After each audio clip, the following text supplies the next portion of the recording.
Hello दोस्तों, मैं Shailesh sir, मेरे channel Shailesh sir Hindi lecture में आप सभी का स्वागत है।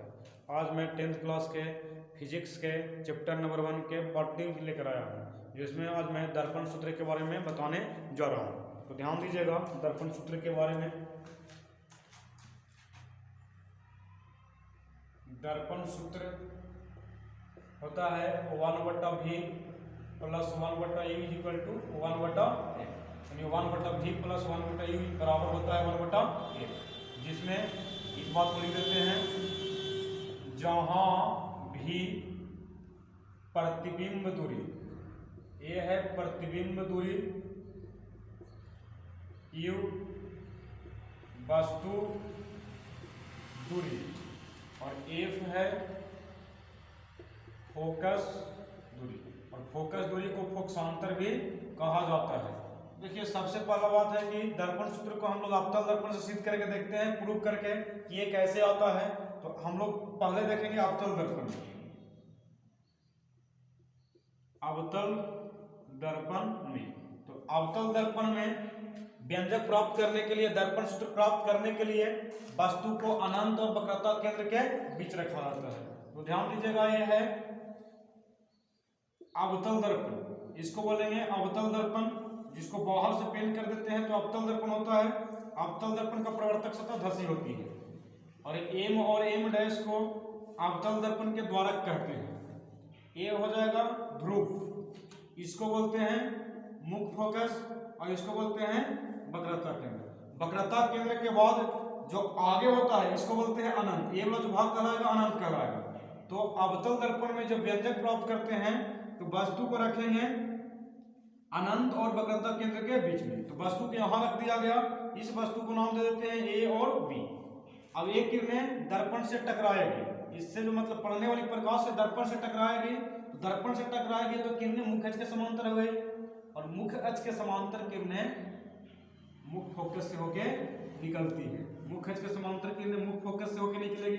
दूसरी बात कि वक्रता केंद्र से होकर जाने वाली किरणें, यानी वक्रता केंद्र से होकर जो किरणें जाती हैं वो दर्पण से टकराएगी, टकराने के बाद वापस अपने ही दिशा में लौट जाती है। तो वस्तु इस साइड से रखा हुआ था, प्रतिबिंब उल्टा बन गया, यानी जहां कटान बिंदु बनता है वहां पे प्रतिबिंब बनता है। तो वस्तु ऐसे था, प्रतिबिंब ऐसे बन गया, यानी कटान बिंदु पर ही क्या बनता है, प्रतिबिंब बनता है। तो ए डैश हो जाएगा, ए हो जाएगा, बी डैश हो गया। तो वस्तु सीधा था, प्रतिबिंब कैसे बन गया, उल्टा।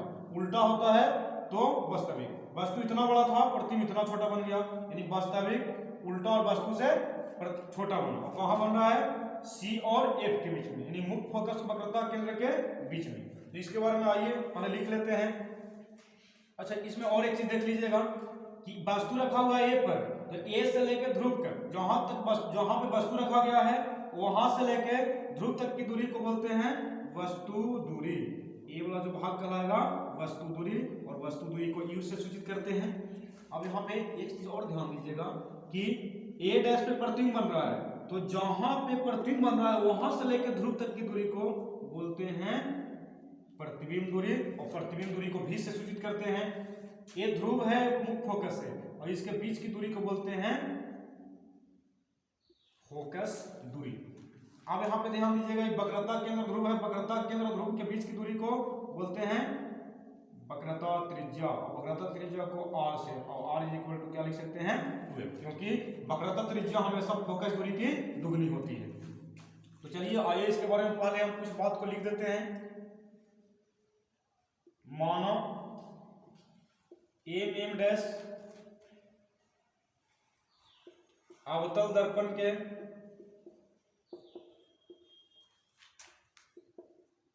द्वारक हैं, जिसमें वस्तु ए बी अनंत एवं वक्रता केंद्र के बीच रखा गया है, जिसमें वस्तु का प्रतिबिंब ए डैश बी डैश वक्रता के अंदर मुख्य फोकस के बीच में होता है। वक्रता केंद्र तथा मुख्य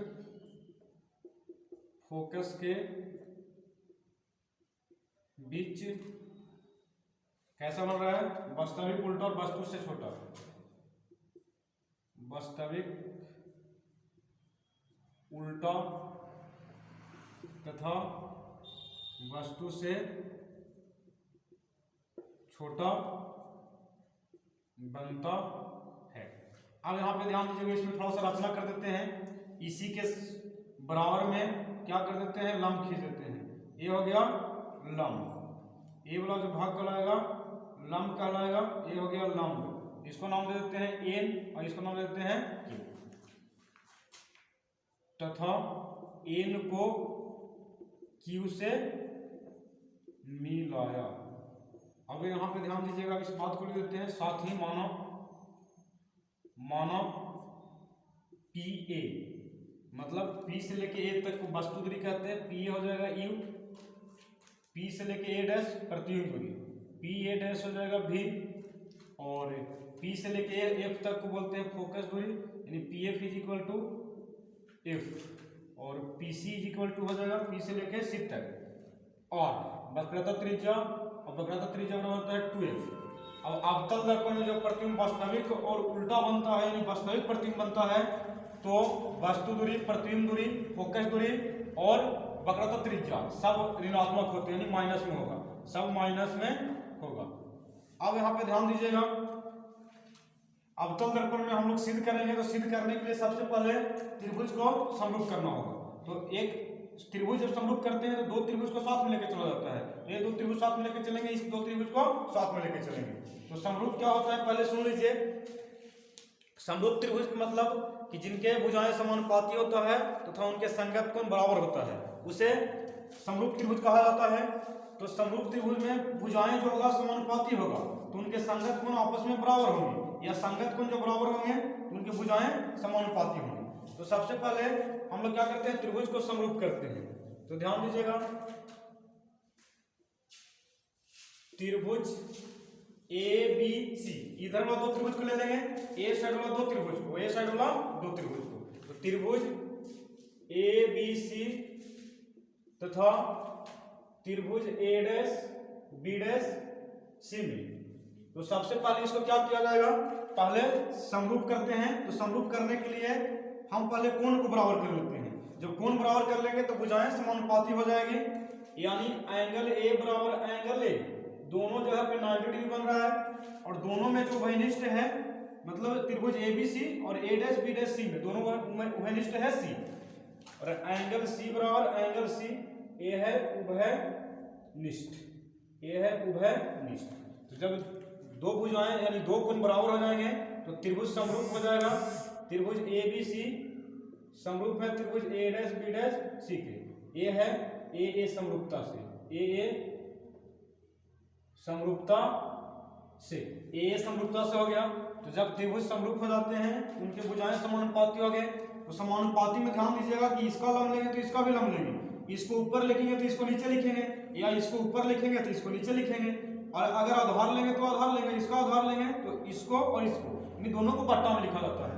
यानी इसको ऐसे लिख सकते हैं, ए बी बटा ए डैश बी। यहाँ पे दोनों जगह पे 90 डिग्री कोण बन रहा है, तो इसको अगर बट्टा में ऊपर लिखेंगे तो इसको नीचे लिखेंगे, इसको ऊपर लिखेंगे तो इसको नीचे लिखेंगे। तो A dash B dash is equal to आधार के साथ जाएगा, यानी ए सी बट्टा ए डैश सी। ये समीकरण फर्स्ट हो गया। पुनः त्रिभुज एन क्यू एफ, अब इस साइड में चलिए, त्रिभुज एन क्यू एफ और ए डैश बी डैश एफ में। अब ध्यान दीजिएगा, इस त्रिभुज और इस त्रिभुज को समरूप करते हैं। पहले हम लोग इस त्रिभुज को समरूप कर लिए, अब इस त्रिभुज को समरूप करते हैं। पुनः त्रिभुज एन क्यू एफ तथा त्रिभुज ए डैश बी डैश एफ, ए डैश बी डैश एफ में इसी प्रकार लिख देते हैं। इसी प्रकार, जब इसी प्रकार लिखेंगे तो क्या हो जाएगा कि त्रिभुज एन क्यू एफ समरूप हो जाएगा त्रिभुज ए डैश बी डैश एफ पे। जब त्रिभुज समरूप हो जाएगा तो भुजाएं समानुपाती होगा, यानी इसका लंब लेंगे तो इसका भी लंब लेंगे, लेकिन क्या हो जाएगा, बट्टा में जाएगा, यानी इसको ऊपर लिखेंगे तो इसको नीचे लिखना है। एन क्यू बट्टा ए डैश बी डैश, ए डैश बी डैश बराबर। अब यहाँ पे ध्यान दीजिएगा, इसका आधार लेंगे तो इसका भी आधार, तो क्यू एफ बट्टा ए डैश एफ, ए डैश एफ। अब यहाँ पे इस चीज को और देख लीजिए कि जितनी हाइट पे ए है उतनी हाइट पे ए है, दोनों आपस में क्या हो जाएंगे, बराबर हो जाएंगे, यानी ए बी बराबर एन क्यू।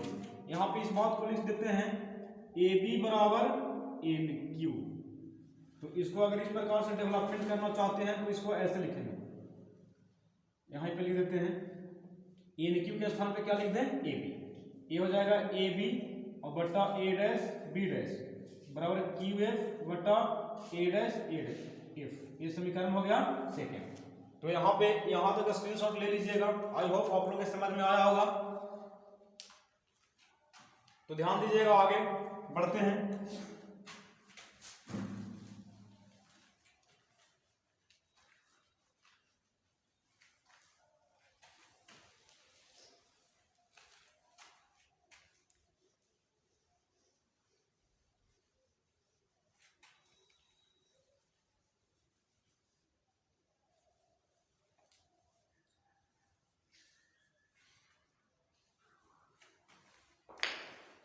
तो अब ध्यान दीजिएगा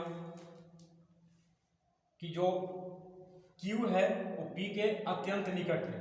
तो इसको इस प्रकार से लिख सकते हैं कि Q P के अत्यंत निकट है, इसीलिए Q F के बराबर क्या हो जाएगा, Q F के बराबर हो जाएगा P F। Q F के बराबर क्या हो जाएगा, P F हो जाएगा। यानी कहने का मतलब Q के स्थान पे क्या आ जाएगा, P आ जाएगा। यानी लिख सकते हैं Q F बराबर क्या हो जाएगा, P F हो जाएगा। तो अब लिख सकते हैं समीकरण सेकंड में ए बी बटा A dash B dash is equal to P F बटा ए डैश एफ। ये समीकरण सेकंड हो गया। अब क्या करते हैं, समीकरण फर्स्ट और सेकंड को तुलना कर देते हैं।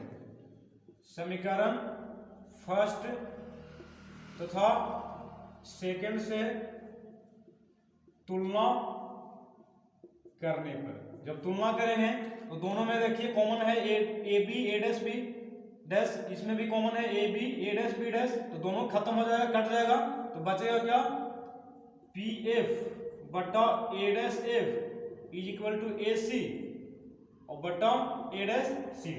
अब हम लोग क्या करते हैं, सबसे पहले निकालेंगे ए डैश एफ। ए डैश एफ यहां से यहां तक निकालने के लिए पूरा पी ए डैश में से अगर पी एफ घटा देंगे तो क्या मिलेगा, ए डैश एफ मिलेगा।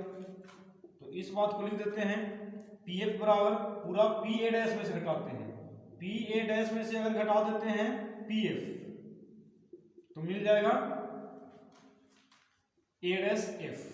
अब ए सी निकालना है, ए से सी यानी ए वाला भाग निकालना है, तो पूरा पी ए में से, पी से लेके ए में से अगर पी सी घटा देते हैं, ए वाला घटा देते हैं, ए डैश सी ए सी मिल जाएगा।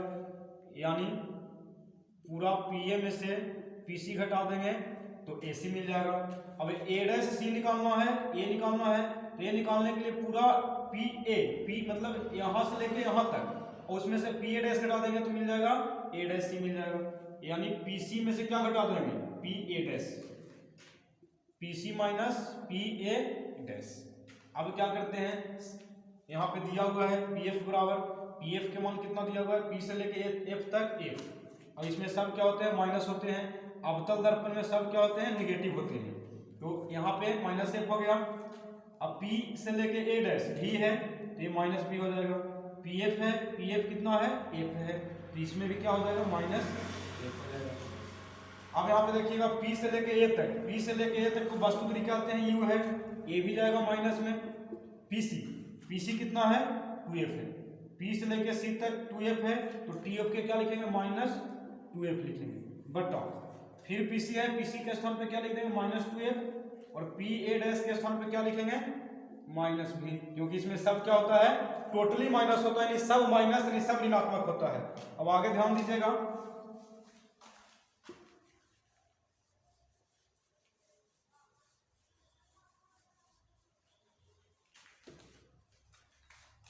अब इसको हल करते हैं आगे। तो ये माइनस एफ बट्टा माइनस भी, माइनस माइनस हो जाएगा प्लस, यानी प्लस एफ हो गया, और बराबर माइनस यू, ये बराबर में हो जाएगा minus you, minus minus plus, plus 2f बट्टा माइनस 2f, और माइनस माइनस हो जाएगा प्लस भी। अब तिरछा तिरछी क्या करते हैं, गुना कर देते हैं, क्रॉस मल्टीप्लिकेशन कर देते हैं। तो माइनस एफ को दोनों में गुना कर देते हैं, तो हो जाएगा माइनस 2f में f से गुना कर दो, तो हो जाएगा 2f square, minus minus plus हो गया, माइनस प्लस क्या हो गया माइनस, f में v से गुना करेंगे तो f भी बराबर। अब माइनस v को पहले पूरा में कर लेंगे, फिर f को पूरा में कर लेंगे, तो माइनस v को माइनस u में करो तो u भी, अब माइनस v को फिर करो प्लस 2f में, तो प्लस माइनस माइनस 2f भी प्लस, अब f को करो माइनस u में, तो f को माइनस u में करेगा तो प्लस माइनस माइनस f ही हो जाएगा, और प्लस f को करेंगे 2f में तो 2f स्क्वायर, तो a से क्या हो गया कट गया, बचा कौन माइनस f भी बराबर u भी माइनस 2f भी माइनस f भी। अब क्या करते हैं, इसको इस साइड में लेके आ जाते हैं, इस दोनों को, तो माइनस एफ भी इस साइड में माइनस है, किसमें आ गया प्लस में, एफ भी ये भी माइनस में है, प्लस में आ जाएगा एफ भी, और बराबर में बचेगा यू भी, तो 2f भी में से वो एफ भी घटेगा तो बचेगा एफ भी, और प्लस में एफ ही बचा और बराबर यू भी। अब क्या करते हैं, हम लोग के लाना है 1/v और 1/u और 1/f, तो क्या करते हैं कि दोनों पक्षों में u भी f से भाग दे देंगे तो हमको व्यंजक प्राप्त हो जाएगा। तो लिख देते हैं, दोनों पक्षों में u भी f से भाग देने पर, तो f भी बटा u भी f प्लस f u बटा u भी f is equal to u भी बटा u भी f। अब देखिएगा v से भी कट गया, f से कट गया, u से u कट गया, f से कट गया, u भी से u भी कट गया, तो बचा क्या 1/u प्लस 1/v बराबर 1/f। यही हमारा क्या मिल गया व्यंजक, ये हो गया। इसका स्क्रीनशॉट ले लीजिएगा। आई होप आप लोग के समझ में आया होगा। अगर वीडियो अच्छा लगे तो लाइक कीजिए, शेयर कीजिए और सब्सक्राइब कीजिए, इससे हमें ताकत मिलती है, मनोबल बढ़ती है।